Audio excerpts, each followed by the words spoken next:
সকল দেশে সেরা বসে স্বপ্ন দিয়ে তৈরি সে দেশ স্মৃতি দিয়ে ঘেরা চন্দ্র সূর্য প্রভু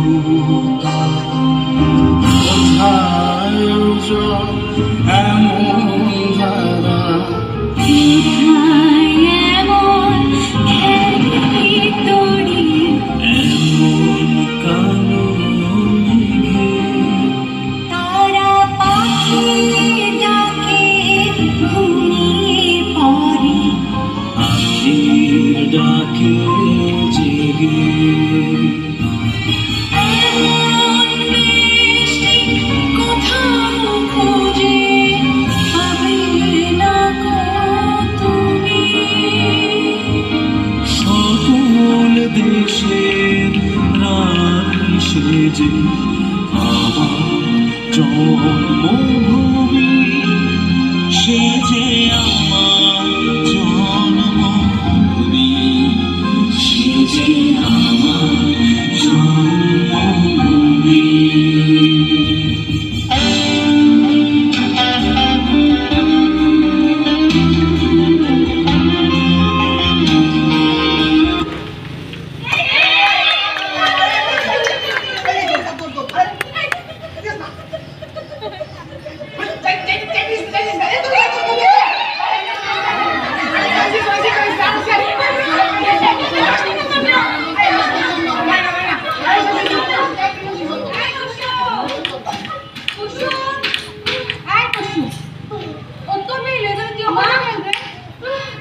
আমি তো না বসছিলাম বলতে না তুমি শ্বাস নিতে পারছ না আমি ওটা দিতা প্রত্যেক স্কুলে যে বাইরে বলতে লাগবে না যাও সব স্কুলে আরে তোলার কথা না বুঝে বেঙ্গা শুনে বেঙ্গা যা যা আমি ঘুরে আগেই বলছিলাম তুই চিনিস না তুই চিনিস না তোর শ্বাস নিতে কষ্ট হইছে ওই কোনো কথাই শুনে না ওই তো ভাই এই ফুরিতে আমার কথাই বলে না আমি যে তাইরে বই খেলতো না আমার কথা বলে না আগে ডাক্তার হয়ে গেল ডাক্তার তো কিতাব তো ভাই ডাক্তার সাথে গেলে উঠতে দেখা যাচ্ছে না ওকে দেখানো কই থেকে পাইতা ডাক্তার গেলে ডাক্তারের ফিস টেস্ট ওকে দেখা আমাদের নাই গো ভাই আমি যে তাইরে তাই থেকে হাসপাতালে নিতাম এই গাড়ি বাড়িটা পর্যন্ত নাই কিন্তু মা তুমি কোনো কিছু চিন্তা করো না দেখো আমি ঠিক আছি তো তোমার রোজ হলো তুমি বেশি চিন্তা করো আর শুনো না আমি একটু খাওয়াই সারাদিন আমার কাছে একটু খাইছে না আগে খেলে না আচ্ছা কাকি আমিও যাই লোকে এক লোকে নিয়ে স্কুলে যাই আচ্ছা গো ভাই দেখিস না এই সুশু দেখিস না তুই জানা তো মুখ দিবা আচ্ছা রে কুসুম তুই তো সাথে আমার থেকে বেশি ভালো তুই তো কিন্তু বল তুমি আমার বোন আমি তুমি আমার থেকে বেশি ভালো হয় ভালো হয় আজকে তুমি কোনো চিকিৎসা লাগিয়েছো কিনা আমি জীবন কষ্ট সামনে তুমি বেশি ভালো যদি আমি তো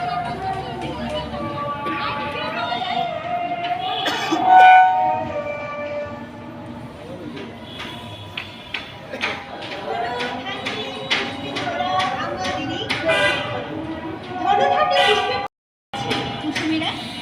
কুসুমের মতো বেড়া দেওয়ার পর কুসুমের মা হাওড়া এলাকার মেয়েকে নিয়ে সারাটা জীবন লড়াই করে যাচ্ছে। জীবন সংগ্রামের প্রতিটি প্রতিকূলতাকে পেছনে ফেলে তিনি তার একমাত্র মেয়েকে নিয়ে জীবনের সংগ্রাম করে ঠিক জীবনের সংগ্রামে কতটা পারছেন খেয়ে না খেয়ে দিন কাটাচ্ছেন ঠিকই, কিন্তু সবকিছুকে সামনে নিতে পারছেন না। এই গল্প শুধু কুসুম কিংবা কুসুমের মায়ের না, এই গল্প হলো আমাদের দেশের প্রত্যেকটা পরিবারের। তাহলে আসুন দেখি কুসুম কি শেষ পর্যন্ত আদৌ তার চিকিৎসা পাবে।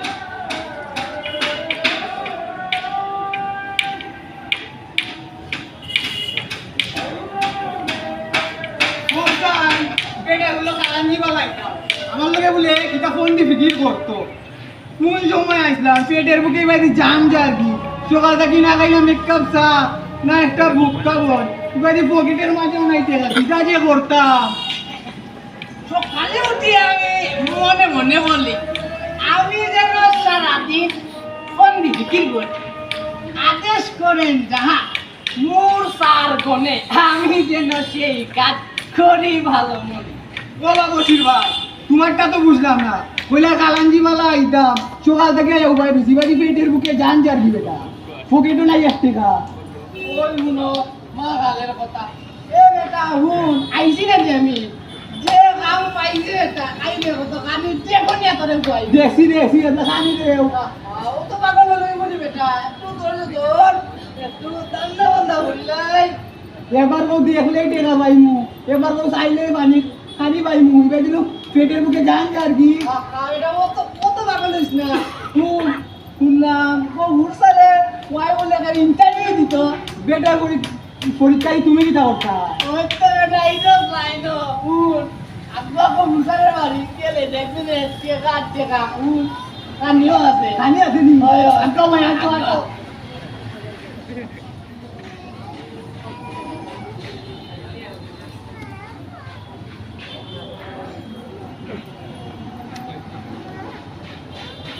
তারা যে কিতা কইলো আমারে কিচ্ছু দেওয়া লাগবে না আমি তো দেখে ঠিক ঠিক গেলাম শিরিনেমা কই তুমি কাও না এদিকে কই একটা তোমার আমি খুঁজতাছি ফজরের নামাজের পরে আমাদের বাপের দেখা করার কথা ছিল না ছিল দেওয়ালের ব্যাপারে কিটা হইছে কিটা হলো তারা আরে দেখা তো হইছে বুঝছো তো তারা তো আমারে কইলো কিছু দেওয়া লাগবে না এখন আমার তো হাত কাটা মনে হইতেছে সব কিছু দেওয়া লাগবে বুঝছো কোনটা দেওয়া লাগবে না আবার সপ্তাহ দেওয়া লাগবে এটা আবার কোন ধরনের কথা আরে এটা তুমি বুঝো না পয়লা সরকারি চাকরি বাকরি করে আরো দিন নগর আছে না ওখান থেকে একটা সম্বন্ধ হয়েছে বুঝছো তারা আবার একটা গাড়িও দিব তখন গাড়ি দিব হইলে কিটা বলছে তো আবার এখানে বিয়া করতো না বুঝছো তো আমরা ফিরেনটা পছন্দ এখন কইছে সরকারি চাকরি বাকরি করে এই চাকরির সম্মান রাখ ভালো লাগে এখন সম্মান রাখা মানে বুঝো না আমার তো মনে হচ্ছে সব যৌতুকেই দেওয়া লাগবে তোমার শিরিন মাই কয় বেটি একটু দিকে আইলো জি আপা কিটা হইছে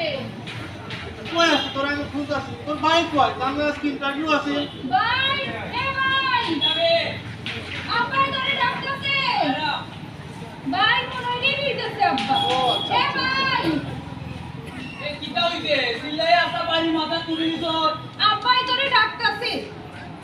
জি আব্বা কিটা তুমি কই আসতা তোমার না আজকে ইন্টারভিউ আছে ইন্টারভিউ আসবো তবে দিতাম না সামনে বলে এটা কোনো কথা বলে তুমি আব্বা বলছি এই চাকরি করতে নাকি ঘুষ দেওয়া লাগবো গত 2 দিন ধরে আমি পরীক্ষা করে পর 10 লাখ টাকা দেওয়া লাগবো এখন আপনার তো শরীর অবস্থা ভালো না তাহলে আমি শুনাইছি না 10 লাখ টাকা ঘুষ হায় রে আমি সারা রাত জীবন স্কুলে চাকরি করলাম আমি একটা টাকা ঘুষ খাইছি না একটা টাকা দুর্নীতি করছি না আর আজকে আমার খোয়ার বেলায় 10 লাখ টাকা ঘুষটা এর চেয়ে কি দুর্ভাগ্য আমার হইতে পারে আব্বা আমিও চাই না ঘুষ দিয়া চাকরি লইতাম আমি আপনার সম্মানের কথা চিন্তা করিয়া আমি মনে করলাম আমি কৃষি কাজ করিয়া খাইছি তবু এই চাকরি লইতাম না সাড়ে 9 বছর চাকরি করাই দেয় না কেউ পরে কিনা বিয়া দিতে নানি আর পরে বিয়ার বয়স হয়েছে অত ভালো আলা অত ভালো দামা নাচে করার মতো না তো তুমি অত চিন্তা কি করছো এগুলো তো একটা ব্যবস্থা করবোই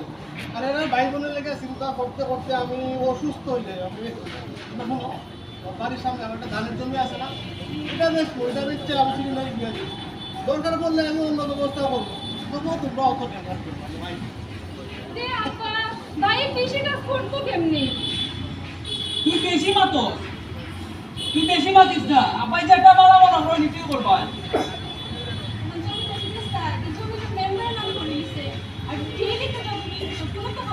খাম হয় না মানে খাম হওয়াই লাগবে আজকে হয়েছে না কালকে খাম হইব দরকার বললে আমি এসিলেন্ট স্যারের কাছে যাবো তবুও খাম হওয়া লাগবে তুমি অত চিন্তা করো আব্বা আমি বিয়া করতাম না আব্বা আমি লেখাপড়া করতাম চাই লেখাপড়া কইরা নিজের পায়ে দাঁড়াইতাম চাই আব্বা আমি বিয়া করতাম না আর তোমরা যে জমির কথা কইতাছো আব্বা এই জমি বেচে দিলে আমার কাছে আর কিচ্ছু থাকতো না আব্বা আমি বিয়া করতাম না আব্বা তুই অত চিন্তা করিস না তুই বেশি মাতস তুই বেশি মাতিলা যে পারে আব্বাই যেটা বলা মনে হয় নয় না আমি তুই তো এক কাম করিস তুই ওই কানে গিয়া করবি না লেখাপড়া এই তুই অত মানুষ কথা না এবারে এটা লোসেন আমার সাথে গিয়ে দেখি আয় আসে বাদ গেলে আমরা কুসুমের কথাটা শুনলাম একটা সে শিরিন এবং তার পরিবারের কথা। শিরিন লেখাপড়া করতে চায়, নিজের পায়ে দাঁড়াতে চায়, কিন্তু সমাজ এবং জীবনের বাস্তবতার কঠিন কারণে শিরিনের বাবা অবসরপ্রাপ্ত শিক্ষক গফুর মিয়া তার অল্প বয়সী মেয়েকে বিয়ে দিতে চাইছে। জামাই সরকারি চাকরি করে, তাই এই সুযোগ কোনোভাবে হাতছাড়া করতে চাইছেন না শিরিন এবং তার পরিবার। তাই নিজের জীবনের সর্বস্ব বিক্রি করে হলেও যৌতুকের উপরিত টাকা দিতেই হবে। আবার এই গফুর মিয়া নিজে সারাটা জীবন নীতির সাথে চলেছে, ছাত্র ছাত্রীদের সবসময় সৎ পথে থাকার উপদেশ দিয়েছে। এখন তারই ছেলে শরীর ঘুষ ছাড়া চাকরি পাচ্ছে না। সৎ বাবার ছেলে অসৎ পথে যাবে না বলে পণ করেছে, তাই চাকরির খোঁজ বাদ দিয়ে এখন কৃষিকাজ করবে বলে সিদ্ধান্ত নিয়েছে। গফুর মিয়ার পরিবার কি পারবে সবকিছু ঠিকঠাক রেখে সামনে এগিয়ে যেতে? আসলে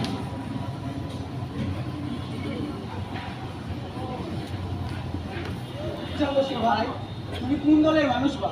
নেবে তুই এমনি কিতা করতে না জানলে ভালো আছিল আর কি। আগে দেখতাম ওই যে তারার লগে ওই দলের লগে আর কি একবারে মাখামাখি আসতাম, ওই দিকে আবার এরার লগে একবারে সরিষার তেল দিয়ে মাখামাখি তিলা গীতা হোসেন দেখি তোর নাম কিতা বাগাল মোহাম্মদ নাগাল মিয়া তুই মাগা হয়ে দিলা বুঝবে ভুল থাকে আসলাম আমি হেরার লগে আর ওপর হেরার লগে আসল কথা লগে আমি এইটার লগে বুঝছো বুঝছি ভাই, আমার বুঝো না। ওই দেখ কোথায় রো গো বুড়সা আসলে গো বুড়সারের জায়গা কোনো সমস্যা নাই এটা আমি মেম্বারের নামে লেখাইছি কখন যদি এটা মেম্বার পায় তেও আমার লাভ আর যদি গো বুড়সার পায় তেও আমার লাভ বুঝতে কাহিনী জি ভাই, হয়তো এটা তোর মাথা ঢুকছে ওই দেখ স্যার এইরো মাতিস না বিকিন দিলাম তুই খালি দিয়ে দিয়ে কার কানি ঘাটে কর আরে স্যার দেখি আসসালামু আলাইকুম ওয়ালাইকুম আসসালাম। আসসালাম শরীর ইয়া দেখছেন এক্সিলেন্স স্যার আইছিনি আরে কত বুঝাইলাম বুঝলাই না ওই বুড়া বিরা ওই ভূমিও বিষয় পায়ের কাম নিরা ঠিক আছে যদি একটা সেটিং হইতে স্যার পালাই লনি ওই স্যার এটা কিতা করতে দিলে সবের এত আমরা বসির বাইরে লাগে দেখো দেখো স্যারে কিতা কই বুঝেনি স্যার আসলে স্যারের জায়গা জামালা লাগছে স্যারের জায়গা গেছে কি মেম্বারের নামে বুঝছো কোন স্যারে না পারা জমি লাগাইতা না পারা স্যার জমি বেচতা এবার কি স্যারের বুড়ির বিয়া না কিতা স্যার আমি কিন্তু সবটাই বুঝি বুঝছো।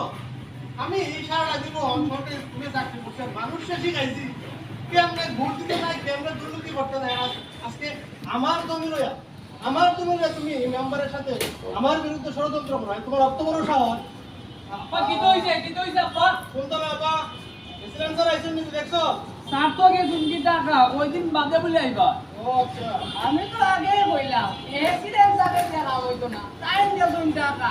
কোন স্যার এক্সিডেন্টওয়ালা মেম্বার স্যারের দিয়া যদি বুঝছো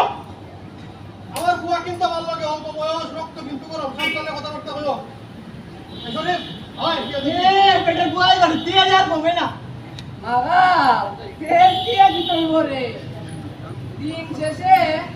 এ কশিরের দারোয়া আওয়া লাগবে তোরা জানা কথাই বা এক্সিডেন্ট স্যার আমার হাতের মুঠো আচ্ছা সকালে এখানে পারিছিলাম কিরানুল আছে ভাই কিন্তু খাইতাম না। ওরে বিয়েটা টাকারাবে ওরা তো মুখটা বনা টাকা বাইন লইলাম কখন যাই স্কুল এখানে দেখবে নগদ পানিও আছে খানি আসিনি ভাই আটল দিয়ে আটল এখানে প্রত্যেকটা সময় আমি নেই, শুধু এই কথাটাই বলি, এই বসির মিয়াদের মতো মানুষদের একটু চেনা গেছে। এরা আমাদের সমাজের প্রত্যেকটা ঘরে ছড়িয়ে ছিটিয়ে আছে। এরা কোনো দল বা মতে বিশ্বাসী নয়, এরা সুবিধাভোগী এবং সুবিধাবাদী। এরা আমাদের মতো সহজ সরল মানুষদের বোকা বানিয়ে নিজেদের ধান্দা চালিয়ে যায়। বসির মিয়াদের মানুষদের মতো মধ্যসত্ত্বা ভোগীদের দৌরাত্মের কারণেই আজ আমরা পিছিয়ে পড়ছি। আমরা কোনোভাবে শেষ পর্যায়ে পর্যন্ত পৌঁছাতেই পারি না এবং আমাদের জুতাটা ক্ষয় হয়ে যায়।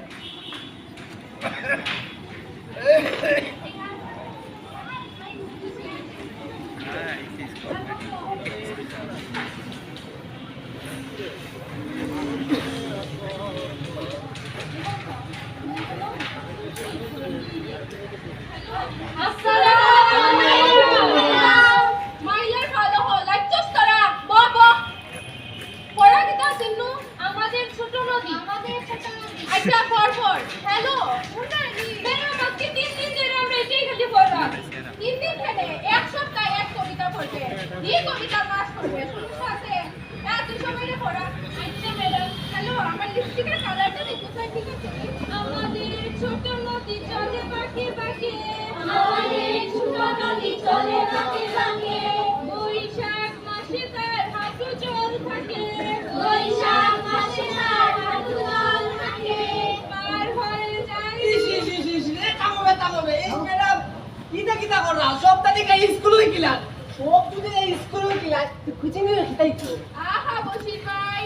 এক কবিতা এক সপ্তাহ ধরে দোকান এই কবিতা এক মাস পড়ে এক বছর যাইবো এক কবিতা হ্যাঁ তে ঠিক আছে কিতা বস মাগা ঠিক আছে না জয় ভাই ঠিক আছে এটা তো দেখলা কই নিজে ছবি এ বেটা তুই কিতা দেখ রে তুমি দেখি বিদেশে কিতা হইছে রে ফুল কোন দেখিস বেটা কুঞ্জি কুসুম শনিবার বলি কোচিং এ যায় না বুঝলাম না বেকার কিতা কতদিন হইছে কয় বাবা বলে দেখা নাই কইতে কইতে আমার তো ফ্যান উঠে গেছে মেরে আমি কুসুমের যে ওষু তাই আমি ডাক্তারই দেখাইতে পারি না বালা করি কোচিং দিলা বলবো এ মাগা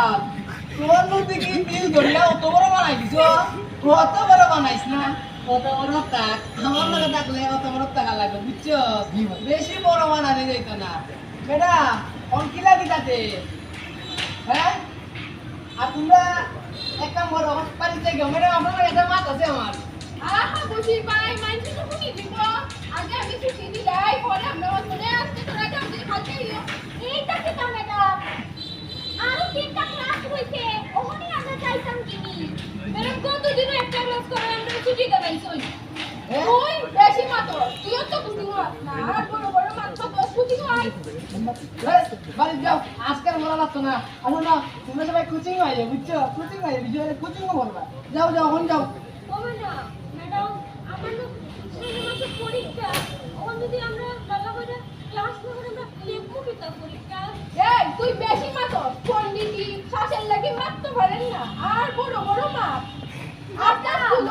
আমি আর বসি স্যার ডাই ট্যাঙ্কি 2 দিন পরে পরে হোট বাড়ি আপনার স্কুলের দায়িত্ব আমার উপরে আর বড় বড় মাপ তো যাও যাও এটা মাপবে ও ম্যাডাম এখন তো টাকা পয়সা নাই এখন খুব বড় অসুখ এখন মা এখন চিকিৎসা লাগি টাকা পাইরা না আর কোচিং পড়াইতা এই বুড়িটা বেশি বড় বড় মতে আরে কুশু তোর না একটা চাবি আছে তোর চাবিটা বেচে তো চিকিৎসা করাইতে পারো কি কাকা আপনি কি করবেন এটা এই আমার টুকি আমার বই থেকে বেসেন বই থেকে বেসেন আমি আমার টুকি বেসতাম না কি সামনে দেখি যাচ্ছ বলা বুড়িটা তুমি তো করাইছো এই বাড়ি যাও মেঘনা ধরো মেঘনা বাড়ি যাও দৌড় ইতা যে স্কুলের বসি পাই 2 দিন পরে পরে পিটিং যায় ম্যাডাম এই কাছে কেনি ওই ওই ইয়ার টেবুল আর কিটা কিটা লাগি যে টেকা ইজি কিটা করতে ননে শুনছি চিন্তা হয়ে দেখি শুনছো উপজেলা অফিসার বলে একটু পড়া বাইপা দেখি আহা ম্যাডাম আপনি তাহলে এখানে চিন্তা করলা বুঝলাম না পরামরা আমার দ্বারা খাইতো না পরামরা পকেটে থাকে আপনি খালি ব্যবস্থা করুন আর আগামী বছর সিআর টেবুল হলে তো আবার পান নাই রই আবার তো নইব না আবার কেরাইব আপনি এর ব্যবস্থা করুন আর আমি আছি কোনো চিন্তা করবা না না জি ভাই পরে তুমি চাকরি লইয়া খুলতা আহা আমি আছি না আপনি চিন্তা করুন ঠিক আছে তুমি কোথায় রইলো গেলাম তাইলে আচ্ছা কেমন টিকা গুইয়া যায় না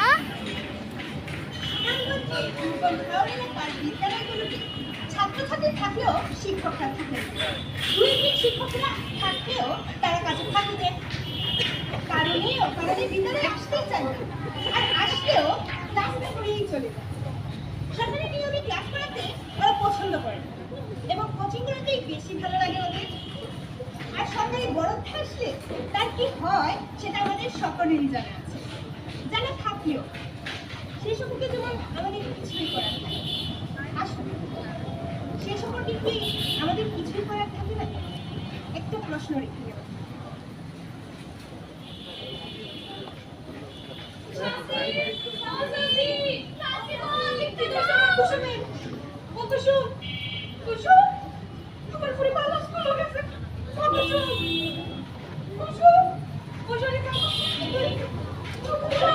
কোচিং সাসাই কইছে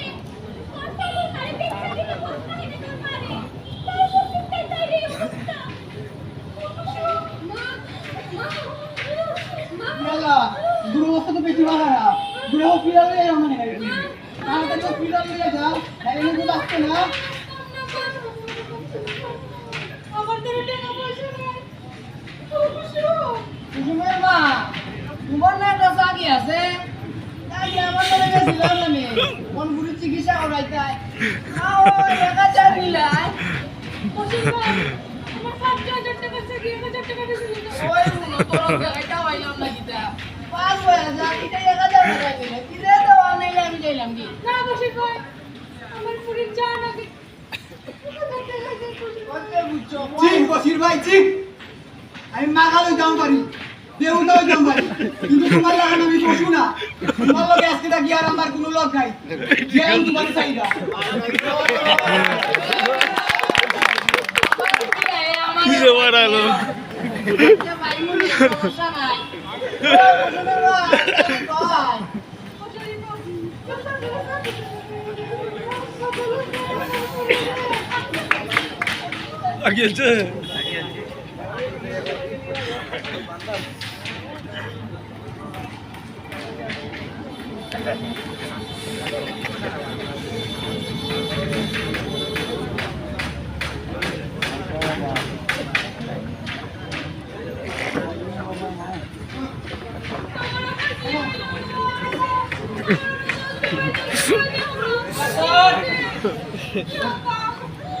ও ডাক্তার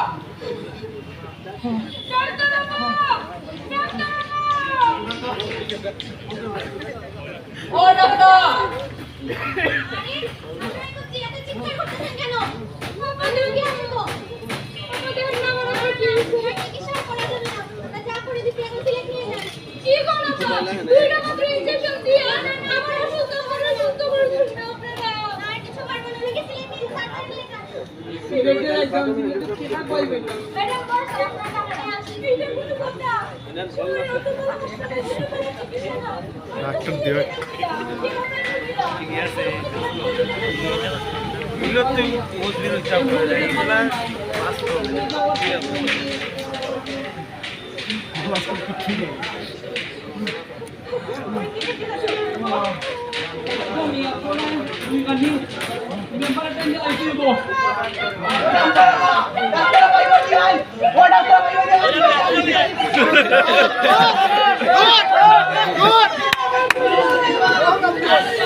দেখুন না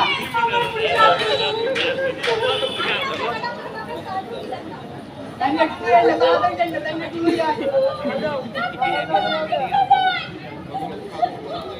আবার একটু দেখুন দেখুন তাই একটু দেখুন তাই একটু দেখুন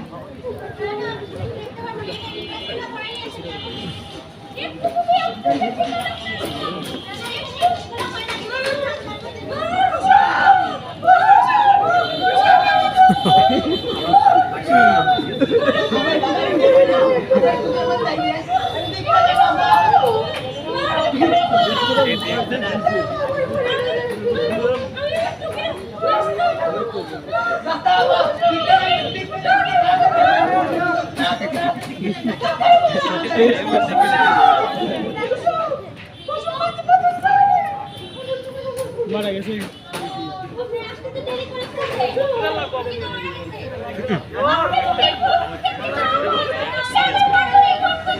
আপনারা মরতে তাই আপনারা যদি ডাইরেক্ট করে একটা দইরা তাই বাঁচলো না আপনারা তাই মরতে তাই মৃত্যু না আপনারা তাই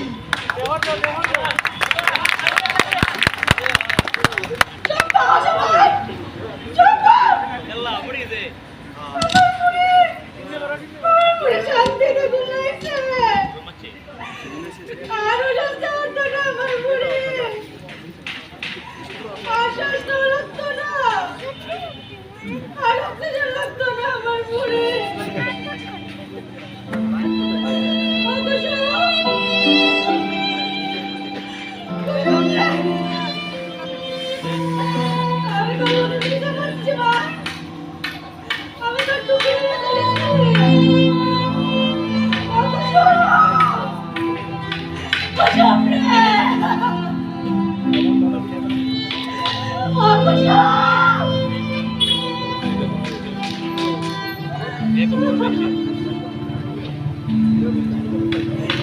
আমার বুড়ি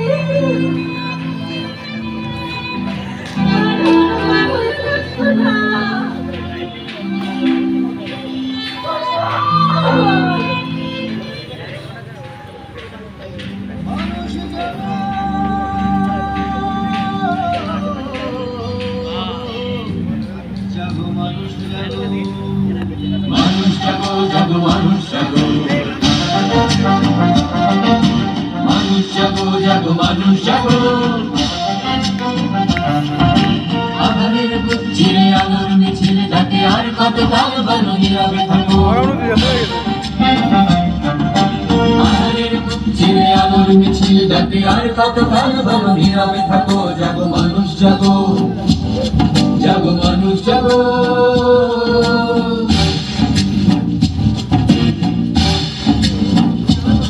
জাগো মানুষ জাগো জাগো তরুণ জাগো জাগো যৌবন যত বঞ্চনা দারিদ্র অন্যায় অবিচার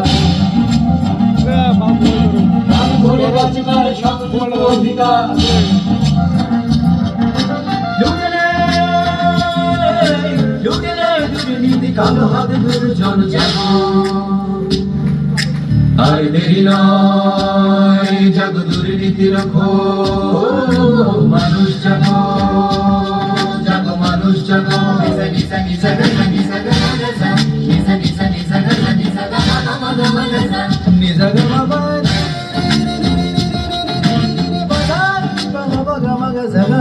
যেখানে দুর্নীতি সেখানেই প্রতিরোধ একসাথে সোচ্চার প্রতিবাদ আর জোর যেখানে দুর্নীতি সেখানেই প্রতিরোধ একসাথে সোচ্চার প্রতিবাদ আর জোর নির্ভয়ে মনে নেই সংসার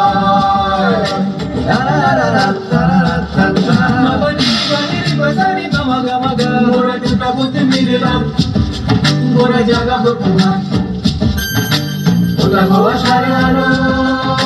হাতে হাতে রাখো হাতে হাতে রাখো